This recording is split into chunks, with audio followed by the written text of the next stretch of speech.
ऐसा कहा जाता है कि एमपी में मालवा निमाड़ में जिस पार्टी की जीत होती है उसी पार्टी का राज्य में सरकार बनती है। राज्य में विधानसभा चुनाव के लिए वोटिंग हो गई। वोटिंग के बाद अब राजनीतिक पार्टियां अपनी समीक्षा के बाद अपने अपने दावे कर रही। राज्य में इस बार दोनों पार्टियों का फोकस आदिवासी वोटर्स पर था। मालवा निमाड़ का आदिवासी वोटर्स किसके पक्ष में गया, इसे लेकर संशय बना हुआ है, क्योंकि यहां आदिवासी संगठन जैस का गहरा प्रभाव है। मालवा निमाड़ की ज्यादातर सीटों पर जैस ने उम्मीदवार उतारकर मुकाबले को रोचक किया है। इन 10 सीटों में क्या खेल होगा, जरा ग्राफिक्स के जरिए बता दीजिए दिनेश। बिल्कुल, और ये भी समझना बड़ा दिलचस्प होगा कि किस तरह से जैस ने अपने उम्मीदवार उतारे हैं और इस मुकाबले को दिलचस्प बनाया है। तो चलिए 10 सीटें हैं, कौन सी वो महत्वपूर्ण सीटें हैं। हरसूद है, इसमें झाबुआ सीट की भी अगर बात करें तो झाबुआ सीट भी है। इसके अलावा थांदला सीट है, पेटलाबाद, पानसेमल, ये वो सीटें हैं जहां पर साफ तौर पर समीकरण बिगड़ सकता है। ये हरसूद विधानसभा का प्रत्याशियों के नाम भी हम ग्राफिक्स के जरिए बता रहे हैं। कांग्रेस से विक्रांत भूरिया, ये हरसूद, ये वो 10 सीटें समझ लीजिए आप, जिसमें पानसेमल, जोबट, सैलाना, बागली, कुक्षी, झाबुआ, ये वो 10 सीटें हैं जहां पर जयस थोड़ा सा खेल यहां पर बिगाड़ सकती है, क्योंकि अब इतनी महत्वपूर्ण ये पूरा जगह है जिसे लेकर बीजेपी, कांग्रेस दोनों ने अपनी पूरी ताकत भी लगाई है। बिल्कुल, और ये जो 10 सीटें हैं इनका खेल क्या होगा, तो चलिए एक बार इस पर चर्चा कर लेते हैं। मेरे साथ मेहमान हमारे साथ बने हुए हैं, शरद द्विवेदी जी भी जुड़ गए हमारे साथ, न्यूज 8 सर आपका बहुत स्वागत है, और साथ ही देवदत्त जी जुड़े हुए हैं, छत्तीसगढ़ से भी मेहमान जुड़े हुए हैं।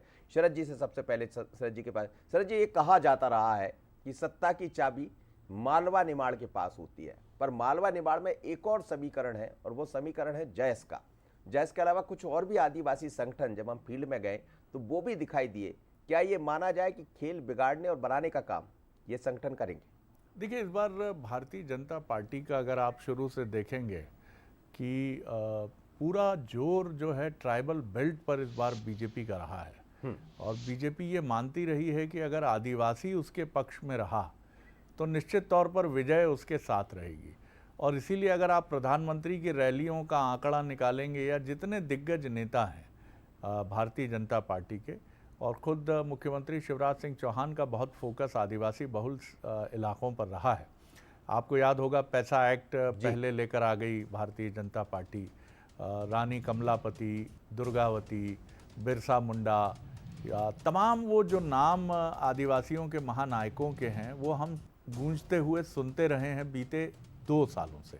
तो भारतीय जनता पार्टी की ये कोशिश जो है बड़ी मजबूत रही है। और मैं बस्तर की तरफ भी चलूं, छत्तीसगढ़ के, तो वहाँ धर्मांतरण का इशू, उसको भी बीजेपी ने आदिवासियों के बीच में, ख़ासतौर से वो आदिवासी जिन्होंने ईसाई धर्म अपना लिया है, वो विषय काफ़ी सरफेस पे बस्तर में आया है।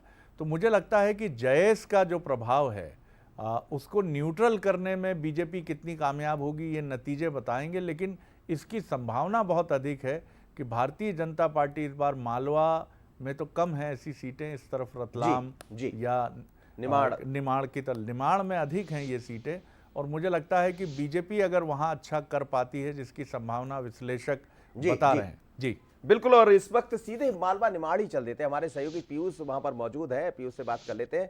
पीयूष, कहां आप मौजूद है और क्या कहेंगे, खासकर जब जनजातीय क्षेत्रों की बात की जाती है तो क्या जैस का प्रभाव वहां दिखाई देता है, और क्या तस्वीरें हाल है दोनों की बात करें मालवा निमाड़ की? आप मालवा में खड़े हैं या निमाड़ में खड़े हैं?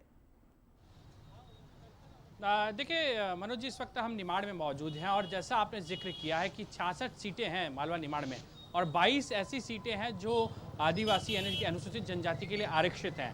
जहां तक जैस के फैक्टर की हम लोग बात करें तो यहाँ 2 फैक्टर हैं। एक तरफ हम लोग बात कर रहे हैं डॉक्टर हीरालाल अलावा, जो लगातार जैस के शुरुआती दौर से उन्होंने इसको संगठन को आगे बढ़ाया, लेकिन समय आगे बीतता गया और जैस में भी 2 पाड़ हमें जो है वो नज़र भी आई हैं। और ऐसे में अब सबसे महत्वपूर्ण बात यह है कि 18 सीटों पर जैस का जो दूसरा एक और जो संगठन है उसने अपने उम्मीदवार खड़े किए हैं, यानी कि उन 18 सीटों पर क्या कुछ फैक्टर है, जयस अपना क्या कुछ यहाँ पर प्रभाव छोड़ पाएगा, ये देखना भी दिलचस्प होगा। लेकिन साल 2018 की तरफ हम लोग जाए मनोज जी, तो इन 22 सीटों में से 17 सीटों पर कांग्रेस ने कब्जा जमाया था, यानी कि जो मालवा निमाड़ का आदिवासी था उसने कांग्रेस की तरफ ज्यादा रुख किया था। लेकिन अब जिस तरीके से शरद जी ने जिक्र किया है कि तमाम बड़े नेता बीजेपी के लगातार इन्हीं आदिवासी क्षेत्रों में फोकस उनका रहा है, ऐसे में बीजेपी को काफ़ी उम्मीदें हैं कि खासतौर पर निमाड़ अंचल के जो आदिवासी क्षेत्र हैं वहां पर खास तौर पर बीजेपी एक अच्छा प्रभाव और अच्छा प्रदर्शन चलिए करते हुए शरद जी नजर का आएगी। कोई लेकिन- सवाल है आपके लिए, सुन लीजिए जरा। पीयूष, शरद जी कुछ पूछना चाह रहे हैं। जी सर। जी पीयूष, हमने ये भी देखा है, अतीत की अगर मैं बात करूं तो हमने ये पाया है कि बड़े राजनीतिक दल किसी क्षेत्रीय दल को, माफ़ कीजिएगा, अपने निहित स्वार्थों के लिए आगे तो बढ़ाते हैं, लेकिन जब वो बहुत तेज़ी से आगे बढ़ने लगता है तो उसको पकड़कर पीछे कर देते हैं। महाकौशल में हमने ये चीज़ गोंडवाना गणतंत्र पार्टी के साथ देखी गई, जिसे ये माना गया कि एक समय कांग्रेस ने ही अपने हितों के लिए बीजेपी को पीछे धकेलने के लिए इस्तेमाल किया, लेकिन आज गोंडवाना गणतंत्र पार्टी का इस इलाके में वो प्रभाव तो बिल्कुल भी नहीं है जो इसने अपने आरंभिक समय में दिखाया था। और एक समय तो ऐसा लग रहा था कि 10-10 सीटें ये पार्टी जीत सकती है। क्या जयेश के साथ भी आपको ऐसा लगता है? हीरालाल अलावा क्या वो ताकत बन पाए हैं, या आपको लग रहा है कि कांग्रेस भी इस बात को लेकर सतर्क रहती है कि कहीं ये उनको सरपास न कर जाए? बिल्कुल ये सवाल उठते आए हैं शरद जी, और जाहिर सी बात है 2018 के इलेक्शन में जयेश का जो प्रभाव था, खास तौर पर हमने देखा था कि जिस तरीके से जयेश पार्टी ने प्रदर्शन किया, और यही वजह रही कि कांग्रेस ने कहीं ना कहीं यहाँ पर जयेश पर भरोसा भी जताया था। लेकिन 2023 के जो मुकाबला हुआ है उसमें ऐसा कोई प्रतीत होता नहीं, क्योंकि जिस तरीके से हमने देखा कि बीजेपी और कांग्रेस लगातार उनकी कोशिश रही है कि जो आदिवासी ऐसे संगठन हैं वो कैसे उनकी विचारधाराओं के जरिए कहीं ना कहीं उनसे कनेक्ट हो पाए। यानी कि बीजेपी की कोशिश यही रही कि जयेश के अधिक से अधिक जो ऐसे कार्यकर्ता हैं उन्हें कहीं ना कहीं अपने पक्ष में कोशिश जो है वो लाने की प्रयास की जाए। बिल्कुल, और जी। उसमें बहुत हद तक हमें लग रहा है कि बीजेपी के तमाम जो बड़े लीडर्स हैं, जो ऐसे रणनीतिकार हैं, जो खास जी, तौर पर जी, ऐसे जी, कामों जी। के लिए जिन्हें आप संगठन ने निगाह जिम्मेदारी बनाकर सौंपी रखिए है। पीयूष, वहाँ निगाह बनाकर रखिए आप।